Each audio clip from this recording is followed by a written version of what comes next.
في بعض الأهلاوية كده يا جدعان، مع احترامي ليهم يعني، طالعين يقولوا إن النادي الأهلي كان غلط وده أغبى قرار في تاريخ النادي الأهلي. شفت اللجنة الأولمبية قالت لك، رفضت الشكوى بتاعتك وقالت لك إن أنت مش على حق وإن أنت ما ينفعش تلعب المباراة والمباراة مش هتتعاد. أغبى قرار في تاريخ النادي الأهلي، محمود الخطيب غلطان.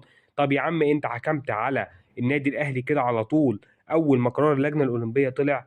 طب انت مش تدرس وتفهم القرار اللي طلع من اللجنه الاولمبيه ده بيقول ايه؟ وهل النادي على حق ولا اللجنه الاولمبيه هي اللي على حق؟ ومين فيهم اللي غلطان ومين فيهم اللي قراره صح؟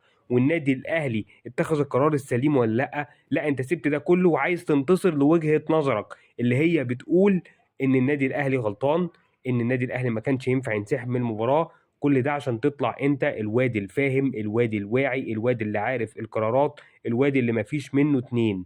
وده مش حقيقي. انا هثبت لك وبالدليل بس في مقطع تاني ان النادي الاهلي على حق، وان اللجنه الاولمبيه متواطئه مع رابطه الانديه ومع اتحاد الكوره ضد النادي الاهلي. وده الطبيعي اللي يحصل طول ما المسؤولين عن الكوره المصريه كلهم زملكاويه، سواء ياسر ادريس رئيس اللجنه الاولمبيه، وزير الرياضه اشرف صبحي الزملكاوي، او رئيس اتحاد الكوره هاني ابو ريده.